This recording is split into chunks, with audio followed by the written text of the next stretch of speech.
So it's my pleasure to welcome you here at Sciences Po. I'm Alain Bukov, I'm the head of the Center for International Studies at Sciences Po, and I am one of the co-organizers of this free events on populism. I know you had already a lot of... yeah, sorry, I have to speak. You want the mic? It's not very important what I will say, but yes. Okay. So I just said that we when I say we, I mean Anna Bodalon, which is here, Emmanuel Catan, who is still on the way. I don't know where he is, but he will come. Who is heading the Alliance program in New York, and myself, so the head of the Center for International Studies. We have organized this three events on populism. So one will take place today, a second one in April on nationalism, populism, and religion, and the last one will be in the fall in another place at the Global Center of Colombia at the Red Hall. So I wanted to thank you everybody already today who will be there. So and they will be presented by Nathalie Saint-Cric. Special thanks for her to having agreed to moderate this session, and so it's really a joint venture between Alliance, the CERI, and the Institute for Ideas and Imagination, and the Columbia Global Center at Red Hall here in Paris, who have been put their strengths together in order to organize this thing, and I had a really seminal role in all this endeavor. So I will give the floor directly to Nathalie Saint-Cric, who will introduce the panelists, and we will go on with the presentation and the discussion. I'm sorry, my bag is... Maybe there's a rat. Alors, en anglais ou en français, Joe? On va faire un peu de français. Un peu de français. Bon, alors bonjour d'abord, mais je crois qu'on l'a fait tout à l'heure. On va faire quelque chose qui est peut-être un peu scolaire, mais j'ai tendance à préférer les choses organisées, mais qui sera, non pas scolaire, mais universitaire. Donc on va essayer de grader l'exercice. J'ai demandé à chacun de se présenter, pour, non pas par flemme, mais pour éviter d'avoir des biais, c'est-à-dire de choisir une partie de David Agnès Chiffrine, une partie de David Sergueï, de Nana ou de Jacques, que je vous appelle par votre prénom, pardonnez-moi, ou d'Anna, mais Anna je la connais. Alors, l'idée c'est de nous éclairer, comme vous venez de me dire, monsieur sur à la fois les spécificités géographiques, historiques, sociologiques qu'il peut y avoir à propos du populisme. On va s'essayer à une définition. Je sais qu'Ania trouve que c'est très compliqué et difficile, mais quand même essayer un petit peu de voir s'il y a des différences entre pays, et de voir ce que ça signifie, parce que c'est un mot qui est parfois galvaudé. Galvaudé,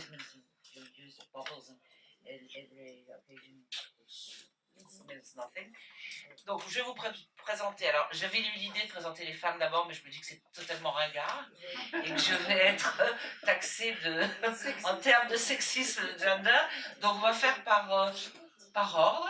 Donc Jacques Rupnik, qui a un sujet plus spécifique sur le populisme, c'est-à-dire qu'il y a une vision particulière et un centre de... Alors non, c'est Anna que j'aurais dû faire en premier en fait. Je suis désolée, comme Anna est co-organisatrice, j'ai failli l'oublier. Anna, à toi. Alors Anna, c'est l'Italie, notamment, avec une longue expérience de ce que le populisme peut pouvoir dire.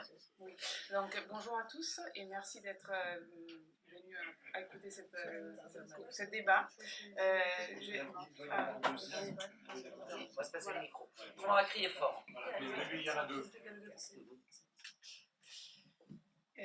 Oui, et merci à Sciences Po et au laboratoire CERI d'avoir collaboré d'avoir assuré cet événement en fait. Et merci bon, Manuel n'est pas là, mais merci à Alliance Programme également pour la collaboration, et à Nathalie qui a accepté d'animer ce débat. Ça change de la télé, c'est intelligent. C'est vrai. Donc je vais et merci à tous les participants qui ont accepté d'être là aujourd'hui et de partager leur savoir sur le populisme.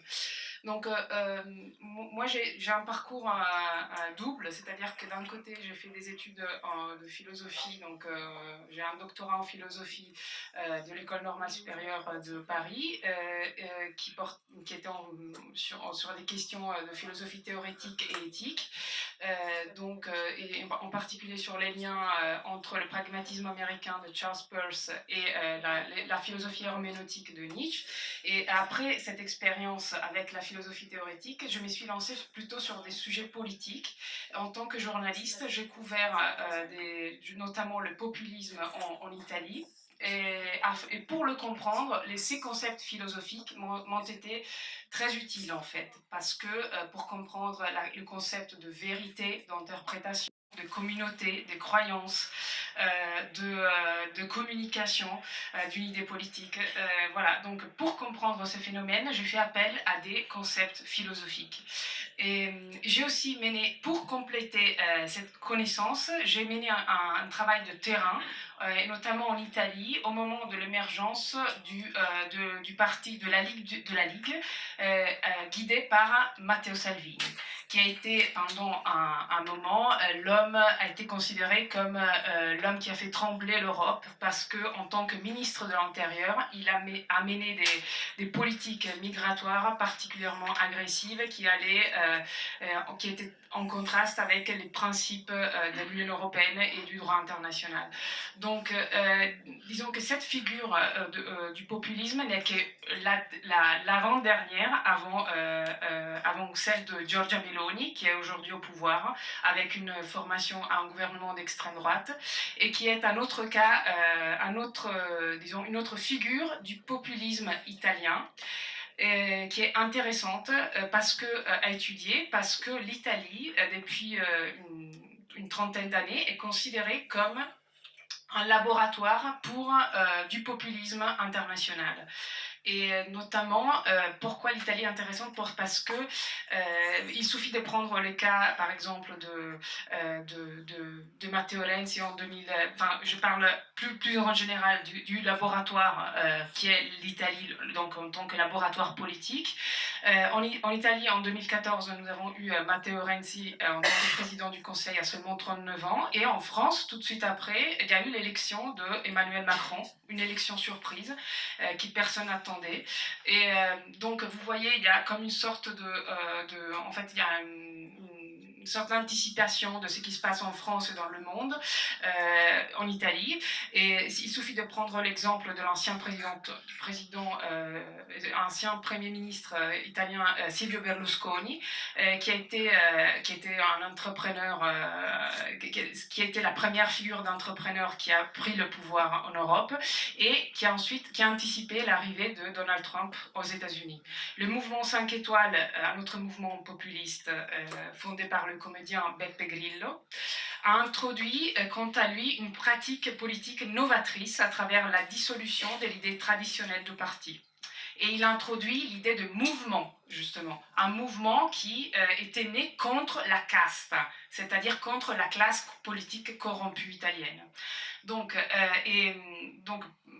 vous voyez, il y a un certain nombre de figures et des créations politiques, on peut dire ça. Il y a une énorme créativité en Italie du point de vue politique, qui fait que aujourd'hui nous pouvons réfléchir sur le cas italien pour comprendre mieux ce qui pourrait arriver en France et dans d'autres pays plus tard, en fait. Et voilà pourquoi j'ai écrit ces livres qui s'appellent Un mois avec un populiste, dans lesquels je racontais un mois passé aux côtés de Matteo Salvini, qui était à l'époque, qui venait de quitter le gouvernement et qui a été ministre de l'Intérieur, qui est l'une des charges les plus convoitées par les partis populistes en Europe, et qui donc m'a permis, cette expérience de terrain, m'a permis de voir de tout près le fonctionnement d'un côté du parti, du leader et de l'électorat, dans différentes régions de l'Italie en fait. Donc j'ai pu voir les différences régionales et aussi les différences et l'approche du leader par rapport à l'électorat.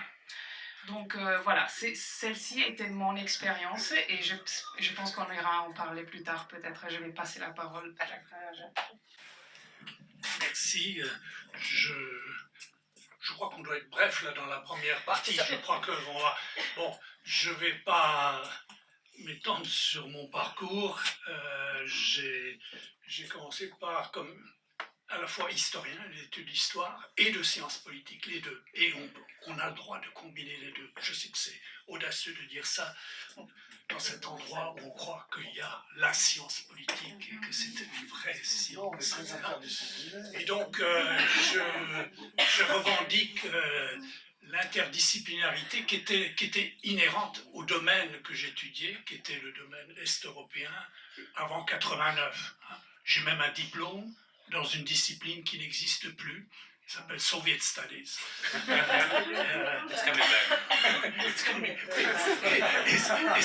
Et c'est une discipline qui s'avère assez utile, comme le fait observer Sergei Gouriev. Ça peut être assez utile pour comprendre au moins certains des pays de l'ancien monde soviétique. Donc ça, c'était mon parcours, et ça s'avère assez utile pour comprendre le sujet qui est le nôtre, qui est le populisme. Parce que le populisme, c'est une remise en cause du parcours post-89, hein, c'est-à-dire transition à la démocratie, consolidation de la démocratie, c'est-à-dire vous considérez que les institutions sont établies et il y a une alternance au pouvoir. C'est là que vous pouvez décréter que, en quelque sorte, la démocratie est consolidée. Une élection à Prague ou à Ljubljana est un enjeu de gouvernement et non pas un enjeu de régime. Bon. Mais tout ça a été remis en cause au cours de la dernière décennie, où justement, ça a commencé en Hongrie, puis ça s'est étendu en Pologne, puis sous des formes diverses en République tchèque et en Slovaquie.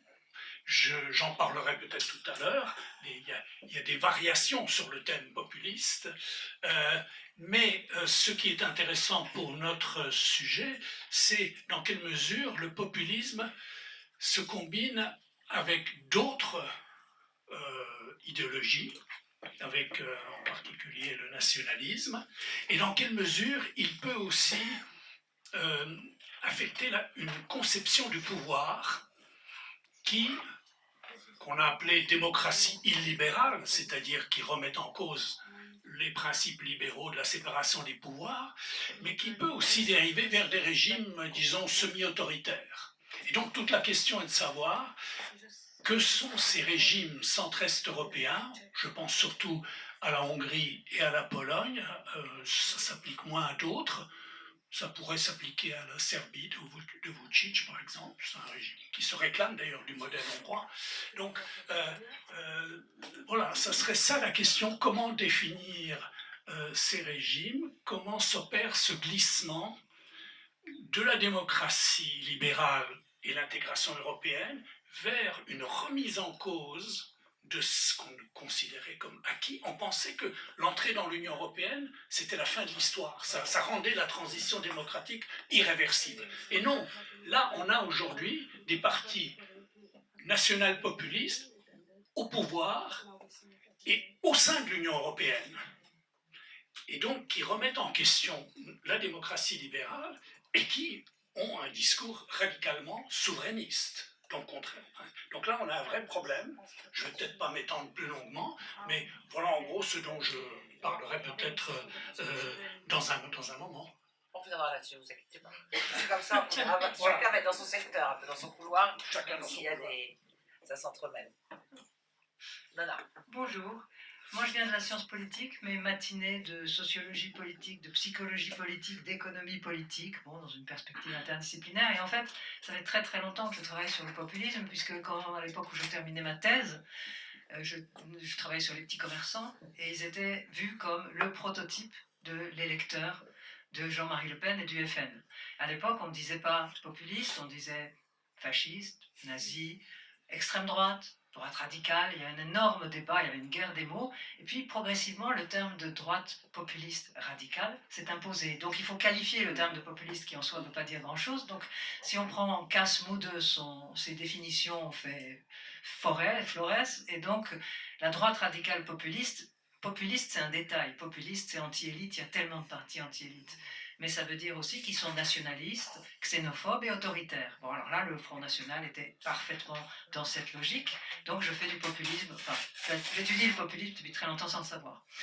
Alors, à l'époque, je travaillais beaucoup à partir de données de sondages, d'enquêtes électorales. Donc, j'ai beaucoup travaillé sur l'électorat. C'est Français qui votent Le Pen, c'est Français qui votent FN.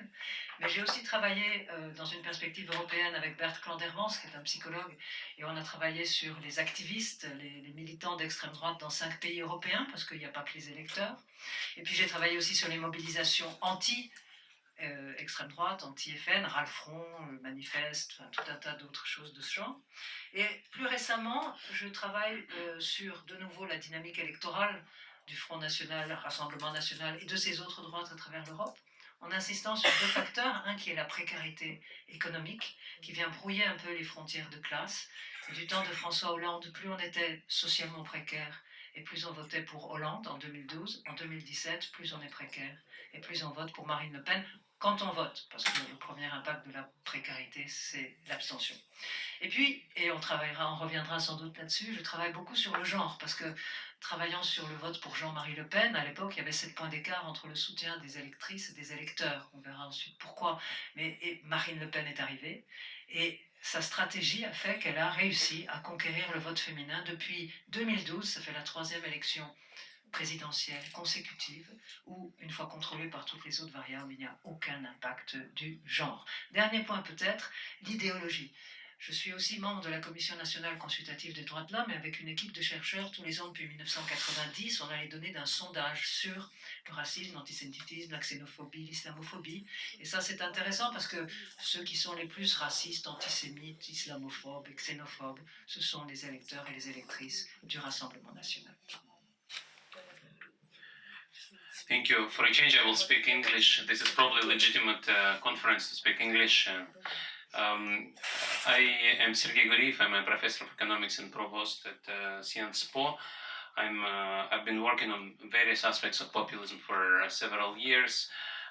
In 2017, with Jan Olgan and other co-authors, we wrote a paper on the impact of European crisis on populism. So we looked at the unemployment throughout European subnational regions, trying to figure out whether the unemployment increase in unemployment caused by the crisis resulted in the rise of populism, and the answer is yes.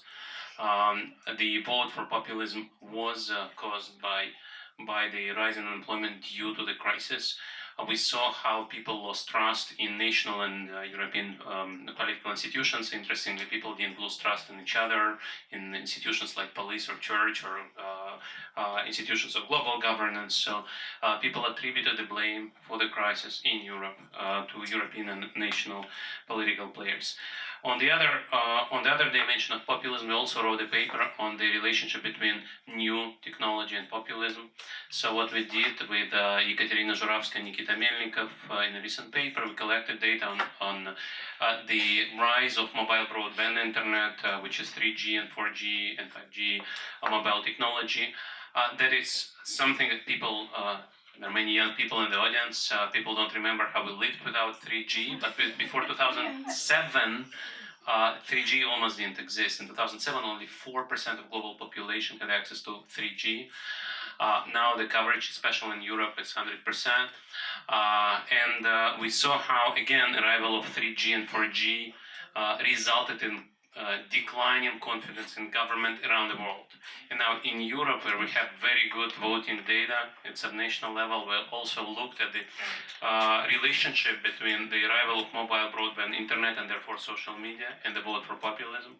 And basically the short takeaway from this study is when we look at those elections in these years from 2007 to 2018, so that means about 3 elections per country, per subnational region, about half of the rise of right-wing and left-wing populism can be attributed to the rise of new telecommunications technology. It's not the first time in the history of humanity populists used. In 1896, the first populist candidate in the US used the new telecommunication technology, railroads and telegraph. Then the Nazis used radio, right-wing parties in the US used cable TV. I can talk longer, but basically in this paper and other papers we show that these things are also important things for us. We also have done, together with American Henry, who's a colleague here, and Ekaterina Juravsky, a number of studies of how populists use alternative facts and how fact-checking can slow down the dissemination of alternative facts through social media. And the answer is, this is a very complicated subject. I'm happy to take questions. Sometimes fact-checking slows down dissemination, but sometimes fact-checking does not reduce people's willingness to vote for Marine Le Pen in this case. So in last year, together with my Greek author Elias Papayan, we published a long survey of all quantitative work in economics, political science, and sociology on the recent rise of populism. So we read about 300 papers, which came out, the vast majority of which came out since 2016. And basically, we tried to answer 4 questions. One is definition of populism, measurement of populism. Is the rise of populism unprecedented or not? Second question, what was the driver of the recent rise of populism? Third question, what are the implications of the rise of populism? And fourth question, what can we do about this? So the literature pretty much arrives at the definition that Nona has already mentioned, the definition by Cas Mude and Cristobal Ravira Kaltwasser. I should say that economists would use a different definition before very recently. But in political science, that's already been the case for many decades, and eventually this definition by Mude and Ravira Kaltwasser was adopted already before 2016.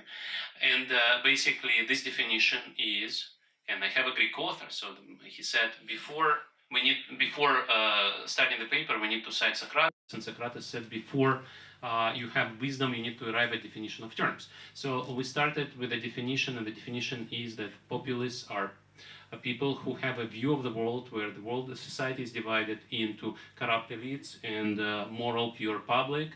The other element that people forget about this in the definition of Mude and Ravira Kaltwasser is homogeneity. There are no differences within the corrupt elites, they're all bad, and no differences within pure public, they're all good.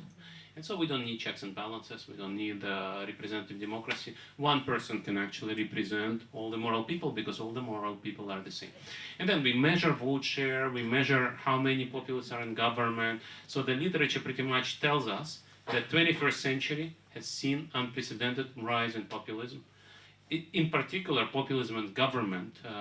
Talked about Italy, but there is a paper by a colleague from Sciences Po, Moritz Schularik, who looked at populists in government. Basically, they look at 60 countries, which cover about 95% of global economy.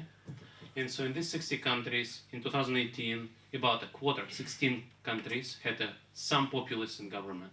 And this is unprecedented. It's never been the case in the history of humanity. And when we look at the rise, we see that the rise started in the first decade of the century and then accelerated in the second decade. And so the question is why? And so we look at economic factors such as globalization, such as automation, such as the impact of the crisis 2008-2009. And we see that all of those contribute, especially the crisis, especially in Europe. But globalization and especially the rise of China as a global exporter matters. We also look at cultural factors such as immigration. And we see that on immigration, the results are actually quite complex because sometimes people see immigrants, and if they're close, if they're settled, if there are not too many, if the immigration is well managed and immigrants are integrated well, people have empathy. And with this famous Gordon Alpert contact hypothesis, conjecture is if you have a regular contact with minorities, your stereotypes disappear and you actually vote against parties like Marine Le Pen's party. However, if you have transit migration, mass migration, not well managed, you actually vote for populists. And so we talk about cultural factors as well. It's much harder to identify the causal relationship with culture. On immigration, as I said, the literature provides quite a few results. Finally, on implications, there is evidence that on average, arrival of populists in power is bad news for the economy. They destroy institutions, they destroy rule of law, they undermine freedom of speech, like we just discussed, and that is not good for the economy. So the history of populism is bad. There are some exceptions, and one of those is, for example, Polish Peace and Justice Party, which has done pretty well. Donald Trump, before the pandemic, has actually not underperformed the counterfactual, not overperformed either, but still it's been kind of neutral for the economy. But on average, populists are bad for the economy. There are also other things. I mentioned undermining institutions. Nona has worked on issues of the change in center-right parties moving to the right because of the rise of populism. There is also increase in hate speech. Now on solutions, and I'm arriving there. So if you have economic factors, economic drivers, you can find economic solutions. So take good care of people left behind, and populists will not find fertile ground. That's not an abstraction. During COVID, all the Western governments spent their money out of this crisis, and we didn't see a major rise in populism. And so I think this is a lesson learned from the 10 years ago. I'm very happy that we all worked on this issue, and there was this lesson learning exercise which resulted in good things during COVID. And another thing is a political science solution, which is deliberative democracy, citizens' assembly, conseil économique, social, environmental, social, économique in France after Gilets jaunes. And that was also one of these episodes of the movement when you engage with the public, try to attract ordinary citizens to talk about important issues. That's also one of the solutions. I have many more things to say, but also. I will do it. And it's read in English too. Thank you. Sorry for not speaking French. Really interesting. There were lots of moments when you were all speaking when I felt a flash of recognition. For example, I also used to give a lot of lectures about propaganda and the apparatus controlling journalism in the Soviet Union and China. And then I thought, oh, this is so old-fashioned. I don't need to teach this anymore. And of course, now I do because it's become so relevant again. I think also what Nana Mayer was saying about populism, as I was listening to you, I was thinking it's really a tactic more than anything else, right? As Sergei says in his book, which I've read twice, they don't actually have an ideology. It's a tactic for gaining power. And I think a few things. One is it's been so interesting in the US right now because the voting machine company is suing Fox News for saying the machines didn't work.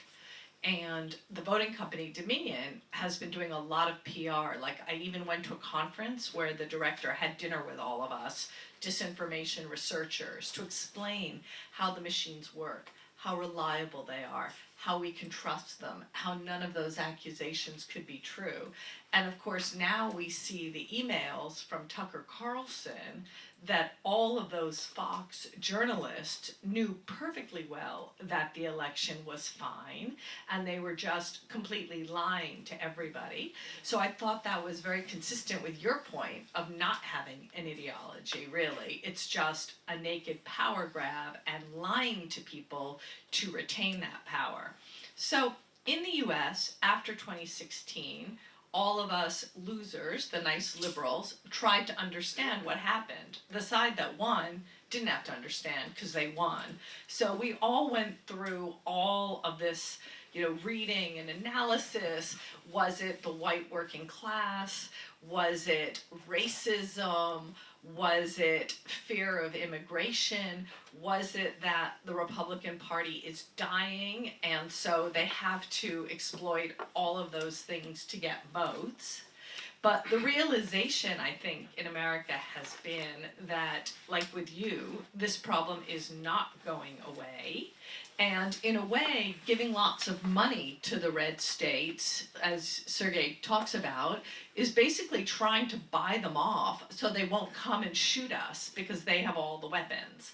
So I think there's sort of a realization that this populism problem is probably not going away. In Europe, maybe you have more of a social welfare net, but we really don't. So no one is going to fix these schools or give these people health care or education or reindustrialize, maybe a little bit with the CHIPS Act and the new industrial policy, but we're basically kind of stuck, I think. There were two questions about what you were saying, Sergey, that I had. One is, I've heard other people saying that the rise of populism and the far right is correlated with the rise of social media, but I would love to know methodologically, what about the decline of local news? Because that's a different thing. So I'm hoping you can explain that. And then ditto this rise of populism, is that because more people vote? Right? I mean, the time people vote less. Yeah, exactly. So 100 years ago, fewer people voted. So is deliberative democracy like a better form of democracy, or is it more a way of letting people express their frustrations so that they don't then vote for populists afterwards? I'll stop here, but curious to know your thoughts. Okay. Bon, je fais une petite pause en français. On répondra aux questions. Mais non, it's okay. Don't apologize. On va tenter une définition du populisme, mais, comme vous en avez déjà, en essayant de mettre des points de différence entre chacun de vous, enfin de vision, puisque vous avez une vision essentiellement économique, enfin majoritairement, je dirais, et avec la transmission d'un certain nombre d'informations par des nouveaux biais.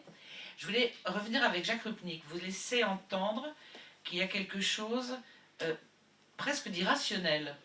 Vous parlez d'un certain nombre d'évolutions de régime, notamment dans les pays de l'Est, en disant qu'il y avait une transition vers la démocratie, une transition, une des phases, et que tout d'un coup, c'est comme s'il y avait un backlash et qu'on repartait en arrière.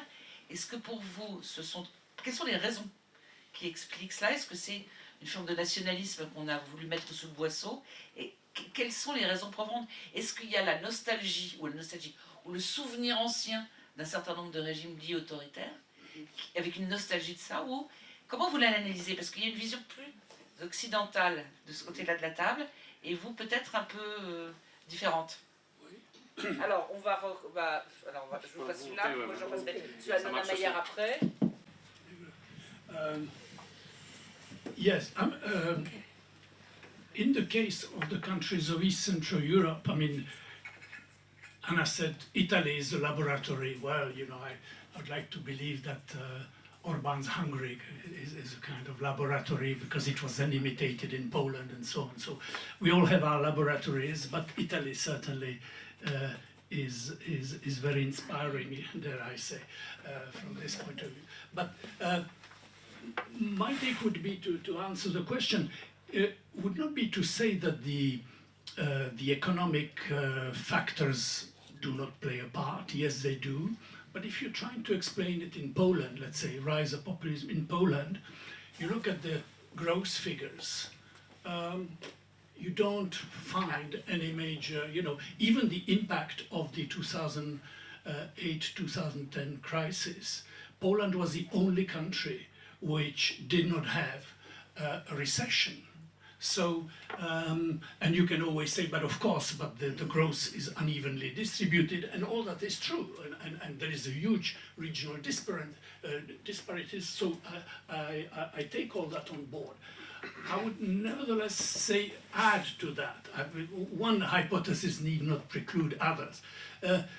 Another hypothesis would be that these countries have for, let's say, 15 years, 1989 to 2004, when they joined the European Union, they concentrated on integrating into the EU. You do all sorts of reforms. Governments change, but they have to do the same thing, more or less, in order to get into the EU. So you have something like the hollowing out of politics. You know, right, left, they all do the same thing because nobody could afford to do anything that would derail the EU accession train. The only country where they did that was Slovakia under Mečiar in the 1990s.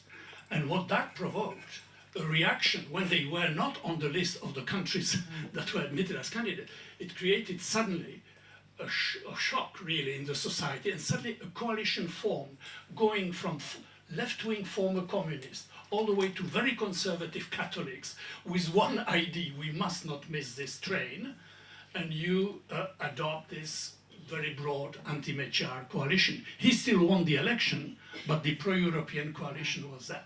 What you have, I think, in the last decade is a backlash against what I've just described, the idea that we have to be the good pupils, and we are the pupils, we're doing this and that, not because this is what the political class has agreed upon. And that, I think, yeah, it has basically mummed or paralyzed party competition. You empty party competition under the European flag. So I'm not blaming Europe for that. I'm just saying, well, this is partly the part of the explanation. Part of the explanation, you have a pendulum swings. You also then have a backlash which takes on a culture issue. Suddenly you find yourself in the European Union and you discover that on some issues you have a very different view from the countries which you have just joined in the EU. The migration crisis, to cut a long story short, was the most obvious case. 2015, huge migration wave, and the countries of Central Europe, the Visegrad countries, unite in saying, no, we have to face this menace, because this was presented as a direct threat, coming from outside, from the Middle East, and from the EU, which is trying to impose on you quotas of migrants that are going to be redistributed through the EU. And you have this sort of double thing. You have to protect our national identity, and we have to protect our sovereignty from the EU. And this combination of basically ethnic nationalism and sovereignism is, I think, one of the ingredients of what we're discussing about populism. Because the idea of nationalism is who belongs to the people. So you have a very in Central Europe, in Poland, Hungary, all of them have an ethnic definition of a nation for historical reasons I cannot explain now. In one sentence, they did not have a state. They were cultural nations, where language, etc., was what matters, which built states in very recent period. I mean, some of them are still building them. Yugoslavia fell apart, Czechoslovakia fell apart, the Soviet Union fell apart. The Ukrainians are building their nation right now. So, you know, the process of nation building, and then you combine that with the sovereignist discourse. We have, after 1989, come out of the Soviet fold. We have reclaimed our democratic sovereignty, which is in the people, and it is being taken away. So we have to reclaim, reassert our sovereignty. So the combination of the people as we decide, regardless of what, and then sovereignty vis-à-vis the outside world. These are some of the ingredients that help to explain. They do not do away with the economic or socio-economic factors, but they help to understand why that is something more difficult to deal with than just changing economic policy or getting more subsidies or something like that. Ok, thank you. Je le fais en français, c'est pas parce que je parle anglais, mais c'est que pour ceux qui au cas où ne parleraient pas anglais, c'est pour vous aider. Ma question suivante, enfin, je vais faire l'ordre un peu. Nana Meyer, vous avez parlé tout à l'heure de vos travaux depuis historiquement le Front National, voire peut-être le mouvement Poujade quand vous avez parlé des commerçants. Les années 50. Est-ce que ça veut dire que le populisme est quelque chose avec nos critères de droite ou d'extrême droite? Vous avez beaucoup travaillé sur ce vote-là. Ou est-ce qu'il existe un populisme de gauche qui notamment peut s'exprimer en France avec des gens comme Jean-Luc Mélenchon? Dans vous avez donné, ça c'est ma première question, mais Sergueï peut aussi répondre, et je ne suis pas un prof d'école désagréable. Donc est-ce qu'il y a, quand on entend populisme, on pense droite, ou est-ce que ça peut être aussi gauche? Vous avez donné des critères en disant anti-élite, nationaliste, xénophobe, autoritaire. Alors, est-ce que ces critères-là, d'abord, vous semblent tous les bons critères? Première question. Donc on va venir. Et deuxièmement, Anya disait tout à l'heure qu'elle considérait que c'était poor ideology ideology, it was a tactic. Est-ce que vous pensez, chacun de vous, qu'il y a une idéologie qui est plus élaborée que on n'aime pas les puissants, on n'aime pas les corrompus, il y a les élites qui ont tout et nous on est bien parce qu'on n'est pas, ou est-ce que ça sous-tend quand même un corpus idéologique qui n'est pas si pauvre que ça? Et que, pour affiner avec CERI, avec après je me tais, et Anna après, est-ce que votre espoir qui est, si l'économie progresse, si les gens rencontrent les immigrés pour savoir que c'est pas le danger qu'on leur véhicule, est-ce que vous aussi, vous n'êtes pas le Fukuyama contemporain du populisme, en considérant qu'il n'y aura plus de problème, ou est-ce qu'il y aura des résurgences de ce genre de phénomène? Et j'en reviens à mon idée de passionnel par rationnel. Est-ce qu'il n'y a pas quelque chose dans l'âme de certaines personnes, ou avec l'évolution de la civilisation, les réseaux sociaux, tout ça. Je peux vous faire le baratin sur tout ce qui existe. Est-ce qu'il n'y a pas quelque chose qui peut être inquiétant et qui serait lié, j'en reviens à ce que vous disiez, à plus de gens votent, même si on a moins on a de l'abstention. C'est en gros une quintessence de la démocratie, a quintessence of democracy, which means populisme. Bon, après je pose plus de questions, je vous laisse répondre. J'essaie de tout... Vous voulez que je réponde à tout ça? Parce que c'est un millefeuille là. Ah ben non, le millefeuille, attendez, c'est relativement... Je prends quelques feuilles du millefeuille. Non, c'est relativement donné. Extrême droite, extrême gauche. Est-ce que le populisme est idéologiquement marqué d'un côté ou de l'autre? Est-ce qu'il y a des populismes qui peuvent appartenir aux différentes typologies, si tant est qu'elles soient valables encore aujourd'hui? D'abord, il a une très vieille histoire, le populisme. On va remonter au 19e voilà. avec les Russes, avec les Narodniki. Non, c'est absolument pas nouveau, mais ça change de physionomie à chaque époque. Et bien sûr, il y a des populismes de droite, de gauche et de centre. Il y a tout ce qu'on veut. Donc le problème n'est pas là. Et quand moi, j'ai pas défini le populisme, moi, j'ai défini le populisme de droite, les droites radicales populistes. Et il y a des populismes de gauche. Toute l'histoire de l'Amérique latine nous montre qu'il y avait des populismes de gauche. Donc c'est quand Kasmude et Rovira Kadvasser définissent le populisme, ils nous disent it's a thin ideology, a very thin ideology, it must be qualified. Si vous la qualifiez pas, ça veut rien dire. Être contre les élites et glorifier le peuple, c'est ce que faisaient les Narodnik et c'est ce que font le parti du peuple aux États-Unis et au Canada, c'est ce que faisaient les populistes en Amérique latine. Une fois que vous avez dit ça, vous n'avez rien dit. Et en plus, ça prend un sens particulier quand on est en démocratie. D'une certaine manière, oui. Le populisme d'aujourd'hui, il est consubstantiel à la démocratie parce que ce que disent les populistes, c'est que nous sommes le peuple. Et il y avait un troisième élément de la définition de Mude et Rovira Kadvasser qui est de dire it reflects the general will. C'est pas seulement thin ideology, the pure people and the corrupt elite. C'est the general will. The general will, la volonté par le peuple, pour le peuple, c'est l'essence de la démocratie. Donc la tension dans les démocraties représentatives, entre le peuple et les élites, elle est là au départ. Et c'est ce qui fait la force du populisme, quelle que soit sa dénomination, qu'il soit de droite, de gauche, ils prétendent représenter le vrai peuple. Ce qui varie, c'est les peuples. Alors, ça peut être les paysans, ça peut être la classe ouvrière, ça peut être les petits commerçants artisans, ça peut être 36 000 choses. Donc tout ça est variable. C'est pour ça que c'est une impasse quand on veut... Il faut qualifier ce terme. À ce moment-là, vous allez quelque part, sinon ça ne veut rien dire. Alors maintenant, sur l'histoire qui est intéressante, et ça répond à ce que disait Anya tout à l'heure sur les gens votent plus. On pourrait dire l'inverse, on pourrait dire qu'à travers toute l'Europe, aujourd'hui, on voit monter l'abstention. Et l'abstention, je veux dire, en France, on est arrivé à des niveaux records pour les régionales, où on était à plus de 2 sur 3 qui n'avaient pas voté, et 4 sur 5 chez les jeunes de 18 à 24 ans.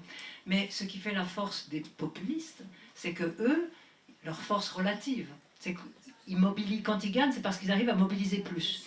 Et nous, enfin je ne vais pas rester trop longtemps là-dessus, mais à la Commission nationale consultative des droits de l'homme, nos sondages nous montrent paradoxalement, depuis 1990, une montée de la tolérance, une acceptation croissante de l'autre. Et on le voit bien parce qu'on travaille sur un échantillon représentatif, en face à face, de la société française telle qu'elle est, dans sa diversité, pas électorale. La population adulte résidant en France, multiculturelle, un tiers de l'échantillon a au moins un parent ou un grand-parent étranger. Et cette France-là, multiculturelle, et surtout les jeunes, mais ils sont de plus en plus tolérants. Le simple fait du renouvellement générationnel, de la hausse du niveau d'instruction, fait que malgré les succès électoraux de tous ces partis de droite radicale populiste, parce que c'est eux qui dominent l'Europe, surtout après le petit moment de la récession où il y a eu des populismes de gauche, ils se sont un peu cassés la gueule. Mais les populistes de droite, là, c'est eux qui sont là. Ils arrivent à attirer une minorité de gens qui sont mais à fond contre ces évolutions, qui sont à fond contre les minorités, contre la tolérance, et aussi contre la permissivité des mœurs et contre tout un tas de choses. Donc les deux sont vrais, et à la fois ils gagnent parce qu'on vote moins et que pour eux on vote plus. Ouais. Non, mais allez-y, et puis après on a Anna, Jacques, et puis... Thank you. I fully agree with what Nona has just said about the thin-centered ideology and definition. And indeed, there are populists of the left which still exist. So in Greece and Spain, there are also populists who are democratic populists who accept losing the election and walking out of the office. That also exists.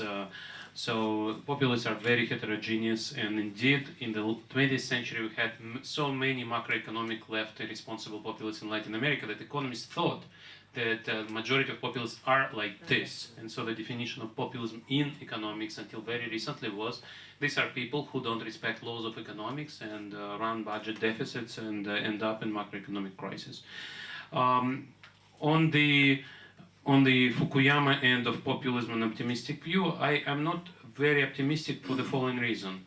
There is a major tension in democracy which political scientists call paradox of democratic leader, which is that on one hand we live in a very complex society. We need to manage issues related to climate change, to automation, to immigration, to discrimination. So you want your leaders to be competent. So leaders have to study a lot and work a lot and obtain experience which is relevant for leading the country. And then on the other hand, you want your leaders to be close to you, to represent you, to understand what you want. And this is a trade-off which is increasingly harder and harder to face. And so if you think about countries which are led by people who come, take example of France, come to a very prestigious lycée, high school. People who live in France know there is a Louis le Grand and Henri IV just à côté. Then they go to Sciences Po Grande École, then they go to N. Now it's called differently in Spain. Another name, but the same. Yeah, well, we hope it's not the same. And then they enter the political life, and they never see what other people think. And then they tell you, "I know life because I talk to my chauffeur." Right, and this is exactly the problem. And so how we resolve it is very hard. Now, the social media aggravate the problem. Why? Because if I make a mistake, if I say something that shows that I'm detached from the people, it gets disseminated, and the social media, because of its business model of attraction of attention, they disseminate this information especially strongly. And so we need to think about both how we address the problem of political selection, how we train our political leaders, how we select our political leaders, and also how we regulate social media. So both of these issues are very important, and I don't see one single solution to this. Just one more very small question. Vous dites que les gens, je reprends en français, vous dites que les personnes veulent mélanger à la fois une proximité vis-à-vis du peuple et à côté de ça un haut niveau de compétence. Oui. Mais est-ce que dans le populisme il n'y a pas qu'un homme vaut un homme? C'est-à-dire que le mouvement anti-élite n'est-il pas une façon de discréditer les diplômes, de discréditer les connaissances en disant bah vous avez fait des études de médecine, moi j'en ai pas fait, mais... C'est ça.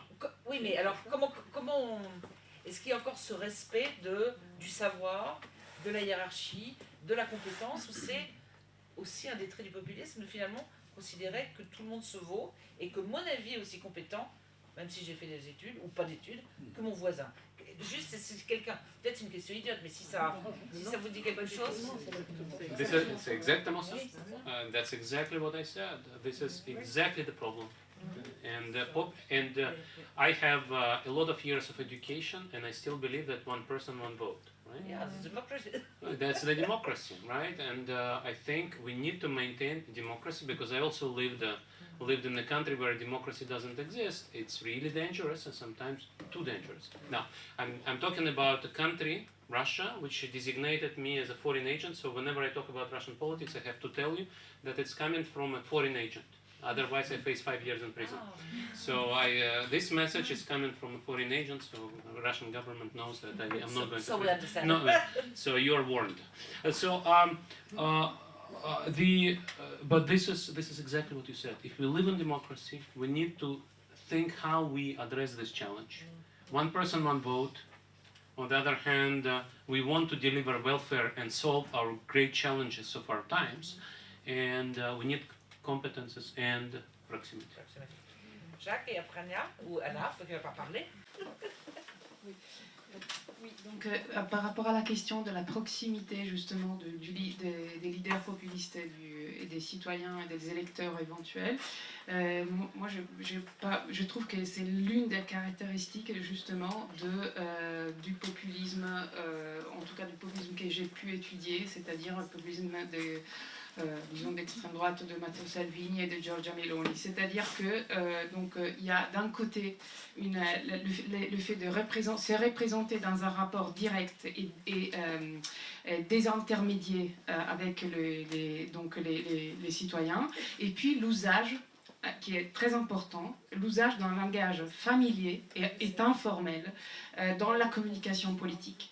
Donc, et souvent, c'est grâce et par ces langages familiers et informels qu'on peut stigmatiser les adversaires plus facilement et de manière plus efficace d'un point de vue de la communication du médiatique.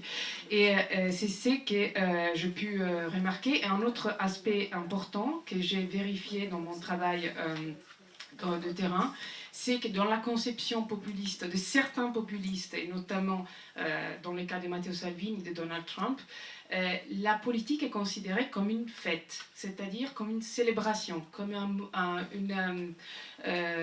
moment d'entertainment de la population. Et c'est l'un des aspects qui a rendu possible l'élection et en Italie de Matteo Salvini, parce que il s'opposait à une conception de la politique comme quelque chose de sérieux porté par des professeurs, une classe politique dirigeante qui avait fait des études, qui était porté des projets d'avenir, un horizon où il fallait faire des sacrifices, voilà, c'est le sens de la fête, le sens de la politique en tant que fête. Ça m'avait beaucoup marqué lorsque j'ai interrogé Matteo Salvini, justement, auquel j'avais demandé « Qu'est-ce qu'est la politique pour vous ?»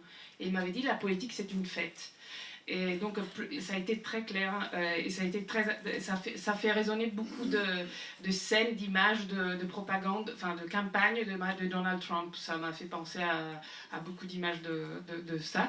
Et puis un autre aspect, je pense, qui est beaucoup plus large, c'est la révolution anthropologique et du sens même de la politique qu'on peut faire remonter à la chute du mur de Berlin, c'est-à-dire à la fin des grandes idéologies et du système de partis. Donc la politique vécue comme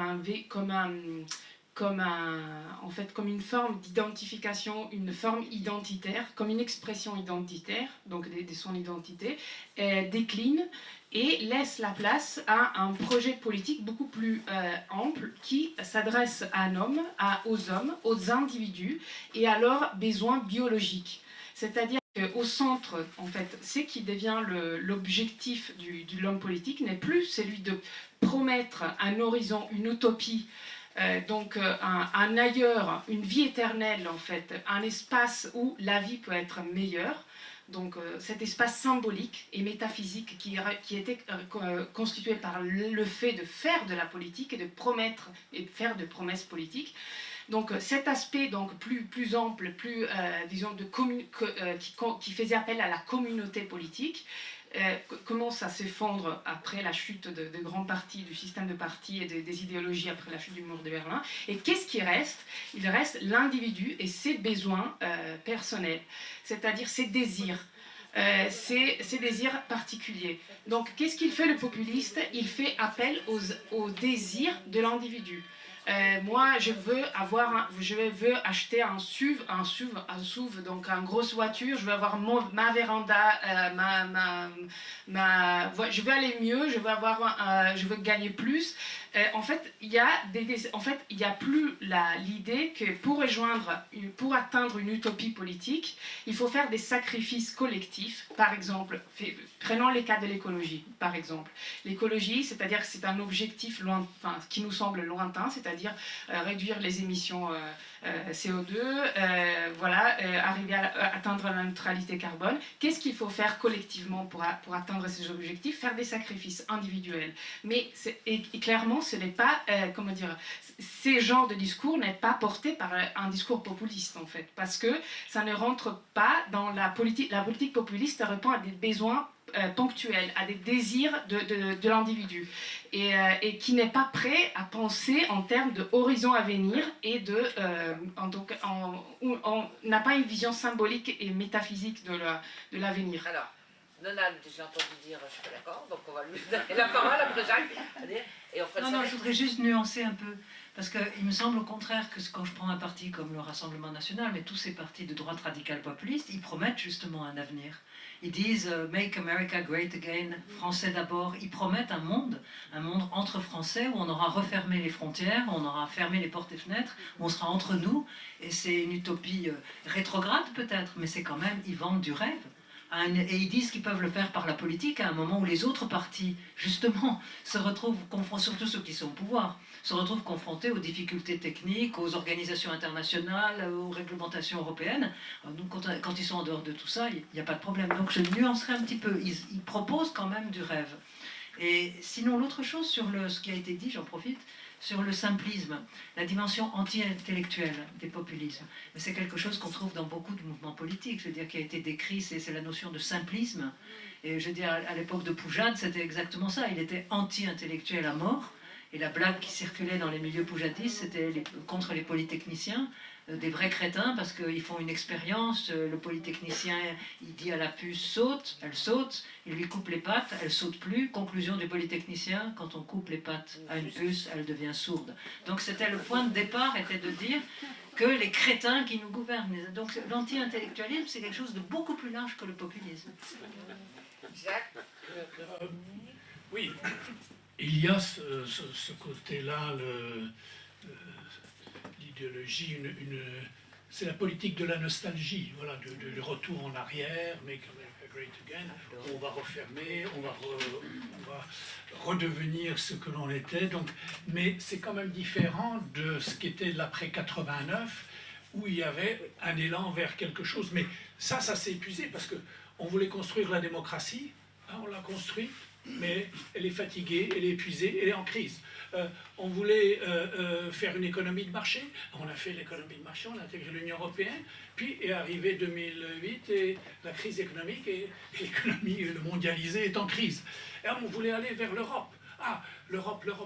Et finalement, on est dans l'Europe, mais l'Europe est en crise, elle est en permanence en crise ou quelque chose comme ça. Et donc il y a cette idée que la projection d'après 89, ce rêve-là, en quelque sorte, il est épuisé. Et donc le rêve rétrograde, la politique de la nostalgie, ça marche encore. Encore un mot sur je crois que derrière les mouvements populistes, il y a la crise de la représentation politique. Et donc, il y a cette idée que, à la fois le leader fort, élu de préférence au suffrage universel direct, et le recours au référendum, hein, c'est un thème qui revient constamment. Il y a, en République tchèque, il y a un parti qui s'appelle le parti de la démocratie directe. Voilà. Et donc, constant, ils veulent des référendums surtout. Voilà. Et donc, cette idée-là, et Orban, qu'est-ce qu'il a fait? Orban dit, nous sommes le seul pays en Europe qui a fait un référendum sur la question la plus importante, qui est est-ce que vous voulez oui ou non de l'immigration?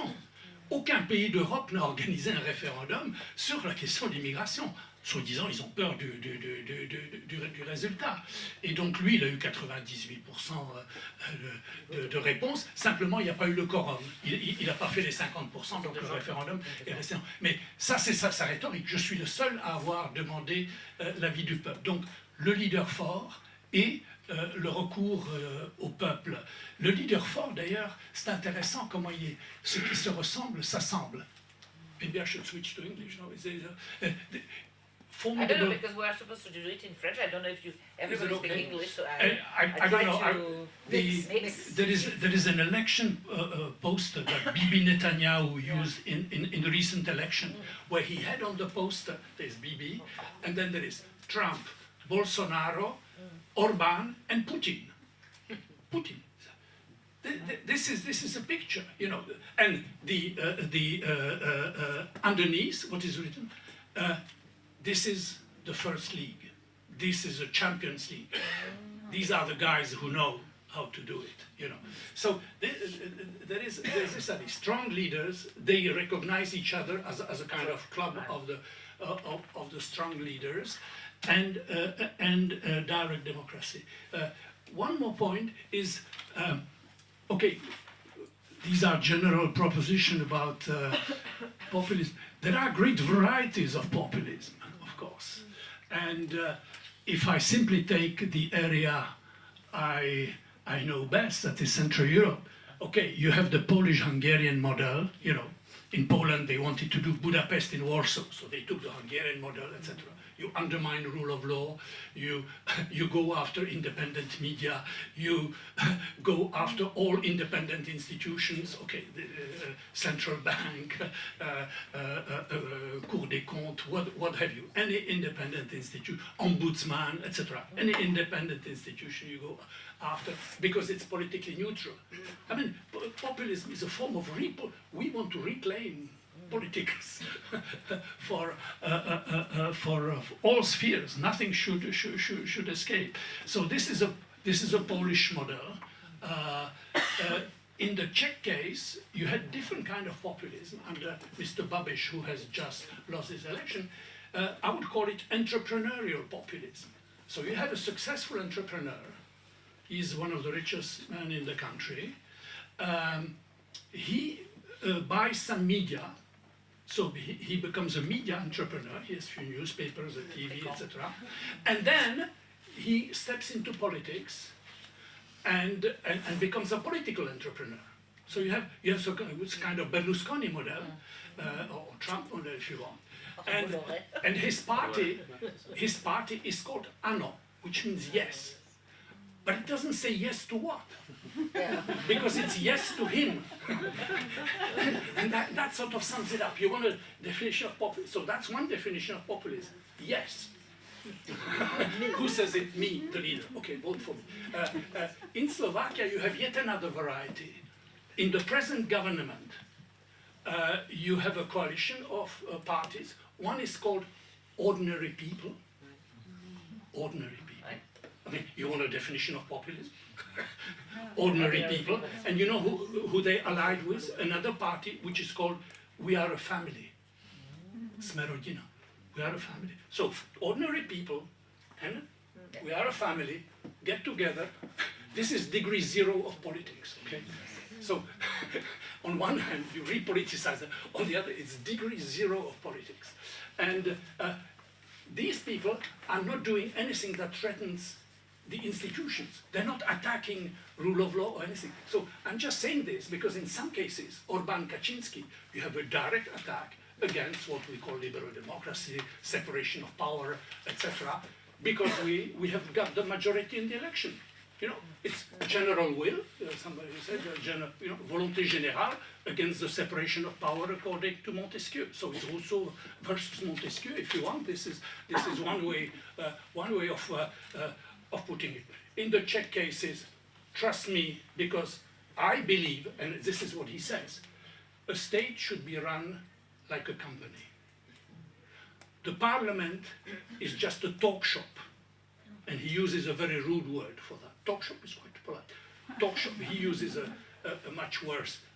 So, parliament just talk shop. You need somebody strong and competent, etc. So this is entrepreneurial populism. And then in Slovakia, this is the populism of the lowest degree. On one issue, they got elected on one issue, anti-corruption. And this is very interesting because corruption was a real problem, a serious problem, of course. But instead of dealing with it through the rule of law, through the courts, etc., you launch a campaign. So a party that at Christmas has 6-7% ends up winning the election with 27% 3 months after. On one issue, this is one issue, corruption. They should all go. Mélenchon, Qu'ils s'en aillent tous. qu'ils s'en aillent tous. The title of the book of our famous leader, Mélenchon, qu'ils s'en aillent tous. This is exactly with that slogan that the ordinary people. So you have ordinary people and they have one issue, qu'ils s'en aillent tous. And so these are the varieties of populism you can get. Not all of them are equally threatening to liberal democracy. The first case I mentioned, this is very threatening. I mean, there are debates now how to qualify Hungary. I mean, it was illiberal democracy, now it becomes electoral authoritarianism, we are told, etc., etc. So, in the Czech case, Babiš was really trampling upon some of the rules, but he lost and he left. In Slovakia, these guys will leave. Nobody thinks, I mean, they will lose the elections now in September, but they will leave. So what I'm saying, the level of threat it poses to liberal democracy is very, very uneven. Sorry. She's been very... But you have to speak No, now. this has been. Is this on? It's supposed to be on. Oh, thank you. I'm supposed to know how it works. This one works. Bon. I'm sure it's just No. because they're turning it on, right? This one works. Juridique. Is that on? No. Try the other one. The other one is. Oh, this says green now. Okay, Great. okay. No, that was extremely interesting, and there are lots of things I want to respond to, but I think maybe I'll just talk about this solutions point that Sergey mentioned. I teach a class on solutions for mis and disinformation, and to keep things very easy, I divided all the solutions into demand and supply side. So in my world, demand are all the things that are supposed to affect demand for false information. So teaching media literacy, trying to build trust in journalism, even fact-checking are on my supply side. On the demand side. On the supply side are the more European measures. So laws against hate speech, defamation, liability for the platforms. Now, of course, what's happened in America is nobody wanted regulation, so they focused on the demand side. So after 2016, this is not working, yeah. After 2016, Facebook paid for fact-checking and media literacy programs, right? Because they did not want to get regulated. What happened in Europe was a much more supply-side response. So you had your Avia law, you had NetzDG in Germany, now you have the Digital Services Act. And what is so interesting about what is happening in America now is that there is a total backlash against the people that research mis and disinformation. They're losing their jobs, they're losing access to data. We have op-eds, just this week saying fake news isn't really a problem, it's not the point. There have been cover stories like in, Harper's Magazine and all these places. And the argument is sort of threefold. One, you're just too paranoid. How do you know that all this fake news is really a problem? The Republicans are saying to the Democrats, well, you lost. You say disinformation is just what you don't like. And then within the sort of communications profession, there's a bit of a backlash of, well, you're not really scientific. You haven't demonstrated media effects, which of course Jacques Ellul wrote about in 1962 in his book about propaganda. So during the pandemic, my hobby, or my passion, was writing about one of the first media literacy programs in the world, which was at Columbia University. They hired at Teachers College a former journalist who, like many people in the 1930s, was very worried about propaganda for all the obvious reasons, right? World War I had happened, radio, as you pointed out, everybody was trying to understand, what is this dangerous thing? Why are people getting brainwashed? And at Columbia, they started something called the Institute for Propaganda Analysis, and they did media literacy programs in schools around America, and interestingly, there was a big movement for anti-racist education in the public schools in America in the 1920s and 1930s. I know, right? Everyone's forgotten because no one remembers anything anymore. And they believed that racism was the worst form of propaganda, and so we had to do something about that. Just like today, where we have all the critical race theory that's getting attacked. Anyway, what happened to these people at Columbia University? They were all fired.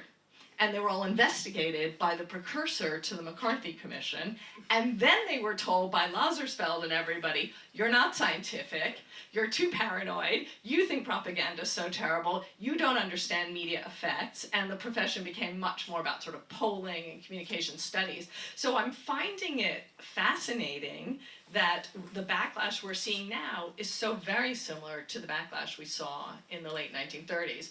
And so, long explanation, this makes me also in Sergei's pessimistic camp about solutions. Anu Bradford has a new book coming out that says basically there's now 3 models, the US, China, and Europe. And I think we all know which one we hope will prevail. China. Alors, je ne sais pas comment. Moi, j'aurais encore deux petites, enfin, même plus que 2 d'ailleurs. Mais alors, il marche celui-là? Non, bon, bah, je vais crier. Je voudrais qu'on revienne sur ce qui était dit, peut-être avec Nona au début, qui a travaillé sur le genre, enfin, sur le vote masculin-féminin.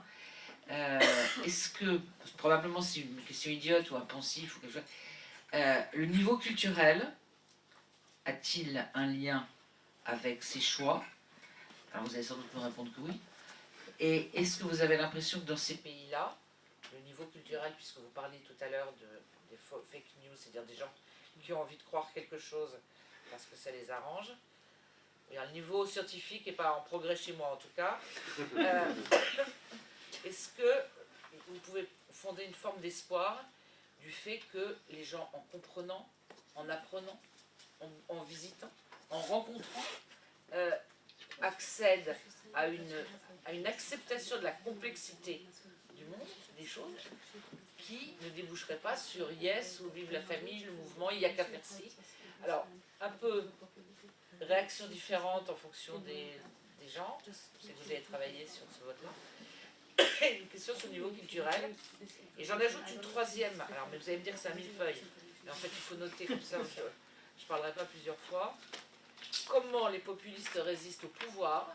En clair, est-ce qu'il y a une corrélation entre un talent populiste quand on est dans l'opposition, en disant il faut faire ci, il faut faire ça, il n'y a qu'à? Ou est-ce que le caméloni, par exemple, on n'a pas assez de recul, mais est-ce que le caméloni n'est pas une preuve qu'on peut résister au pouvoir en étant populiste? Enfin, résister, l'exercer finalement, avoir une bonne réputation, ce que j'ai cru comprendre chez les dirigeants français. Et 3 dernières choses, alors ça fait beaucoup. Est-ce que vous faites une différence entre certains pays qui ont une grande demande de rêve? Vous parliez tout à l'heure des pays d'Amérique du Sud, quand vous parliez du populisme de gauche, là, entre le populisme de gauche et de droite. Est-ce qu'il y a certains pays qui auraient besoin d'être entraînés? Et là, je reviens au rêve et au plaisir d'Anna. C'est-à-dire, est-ce qu'il y a des tempéraments? Alors, je ne vais pas faire une typologie en fonction des pays en disant les Chinois sont travailleurs, les Allemands sont je ne sais pas quoi, les Italiens parlent d'amour. Non, mais est-ce que... Non. Est-ce qu'il y a une nature qui peut s'expliquer peut-être par l'histoire, la culture, le passé, où on a plus facilement envie d'être emporté par quelqu'un qui vous dit ce que vous avez envie d'entendre, même si c'est idiot, ou une forme de rationalité, comme on peut considérer dans des pays nordiques par exemple, où en gros on préfère quelqu'un qui est sinistre, qui ressemble à rien, qui vous dit des choses, mais des choses qui sont vraies et qui sont plausibles. Et j'ai l'impression que la France, elle est entre les deux. Voilà. Alors ça fait trois choses. Je vous remets du silence pour l'éternité. Qui veut... Nana pour le genre, peut-être bah, je peux vous passer un truc, mais je pense qu'il y a plus de moi. Si alors c'est moi, il ne refuse de marcher. Oui, à mon avis, oui, il a un tempérament... Bon, le niveau culturel. Bon, comme d'habitude, je ne vais pas parler des populismes, je vais parler des droites radicales populistes. Et effectivement, le meilleur prédicteur, la variable la plus explicative, c'est le niveau de diplôme. Pour les populismes de droite, ce n'est pas vrai pour les populismes de gauche. C'est justement très différent. C'est-à-dire, si vous prenez l'électorat Mélenchon, c'est pas ceux qui ont moins de diplômes qui votent comme les c'est la première fois que les plus diplômés. pas les plus, ceux qui ont plutôt un moyen. Mais donc, à Sciences Po, les étudiants. Ah bah oui, 60%, oui, 60% mais donc, c'est ça Oui, de simulation dans le vote. Donc au niveau des droites radicales populistes, à commencer par le Rassemblement national, le niveau de diplôme est un très bon facteur explicatif parce que c'est plein de choses l'école. C'est effectivement l'ouverture sur d'autres sociétés, d'autres cultures, d'autres langues et d'autres religions. C'est aussi apprendre, on l'espère, à penser de manière logique, de manière rationnelle et autonome. Et puis c'est aussi un passeport pour l'emploi. Et je dirais le fait d'être relégué sur une voie de garage, ça génère un sacré ressentiment. Donc pour toutes ces raisons, avoir un diplôme, c'est quelque chose qui est un bon antidote. Il y a des énarques et des universitaires qui sont auprès de Marine Le Pen. Je parle des probabilités. Les probabilités sont beaucoup plus fortes quand on n'a pas beaucoup de diplômes ou un petit diplôme technique de merde qui fait qu'on sera relégué. Là, il y a plus de chances de voter pour les partis de ce genre. Ça, c'est le premier point. Deux, le genre. Le genre, c'est le deuxième facteur qui vient après l'âge et le diplôme, les nouvelles générations étant plus diplômées. Mais le genre, c'est intéressant parce que pendant des années, à travers toute l'Europe, on a parlé du Radical Right Gender Gap, un concept forgé par une politiste afro-américaine, Terry Gibbons, et elle disait, oui, au fond, les femmes, elles sont plus réticentes partout, elle avait travaillé sur 5 pays européens, elles sont plus réticentes à soutenir ces partis. Alors ensuite, il y a une littérature immense pour expliquer pourquoi. Alors les jeunes femmes, elles sont plus féministes, elles n'ont pas envie de ces partis qui étaient du temps de Jean-Marie Le Pen en France, très réac et conservateurs. Les plus âgées, elles sont religieuses. Et toujours en France, l'Église catholique à plusieurs reprises a condamné au nom des valeurs universalistes. C'est moins vrai aujourd'hui. Mais en tout cas, ça c'est le deuxième point. Le troisième point, c'est les types d'emplois. On a beaucoup dit que c'était les perdants de la mondialisation, on ne les a pas encore évoqués, qui votent plus, que ça a été une vraie cassure à partir des années 90, ceux qui pensent gagner et ceux qui pensent perdre. Il y avait l'idée que les femmes n'étaient pas dans les mêmes types d'emplois, qu'elles étaient moins dans des boulots manuels, qu'elles étaient moins confrontées à l'immigration. Et le quatrième point le plus important, c'est la socialisation politique. Malgré l'émancipation des femmes, on continue à élever les petits garçons et les petites filles autrement. Et on n'apprend pas aux filles à s'affirmer, on leur apprend à être respectueuses des normes, à être obéissantes, elles se méfient des extrêmes, de la violence. Il ne faut pas généraliser, mais quand même, il y a des différences qu'on voit pointer. Donc tout ça fait que ces partis font peur. Mais c'est pas aussi simple, il n'y a pas une nature féminine. Et donc ça, c'était vrai du temps du père, Jean-Marie Le Pen, et c'est encore vrai pour la plupart des partis de ce type, droite radicale populiste, en Europe. Et Marine Le Pen, elle a réussi à inverser la tendance. Pourquoi ? Parce qu'au niveau de la religion, il y a une telle polarisation autour de l'islam aujourd'hui que ce n'est pas le message de tolérance qui passe d'abord. Il s'est passé quelque chose chez les cathos. Deux, au niveau du féminisme, Marine Le Pen se présente comme une quasi-féministe, même si elle ne l'est pas, mais ça c'est un autre débat. Et il y a des anti-féministes. Magali Delassouda a fait un très beau livre sur les femmes de droite et d'extrême droite, donc c'est pas aussi simple. Les emplois, il y a aujourd'hui un énorme secteur de travailleurs non qualifiés où il y a autant d'hommes que de femmes. Des petits boulots mal payés, mal considérés, le groupe des travailleurs non qualifiés, c'est les ouvriers pour les hommes, 80% masculins, et c'est les employés, notamment le prolétariat des services pour les femmes, à 75% des femmes, enfin pour les employés des femmes. Donc ça a changé. Et enfin, Marine Le Pen, comme beaucoup d'autres partis, mais elle réussit mieux, elle a réussi à modifier son image. C'est pas sur le fond, mais sur l'image, elle a réussi à montrer qu'elle était une femme, elle était plus douce, elle a surtout inversé les arguments en disant c'est nous le rempart pour vous les femmes contre l'islam. L'islam, c'est un danger pour les femmes. Les étrangers, les immigrés, c'est des agresseurs sexuels potentiels.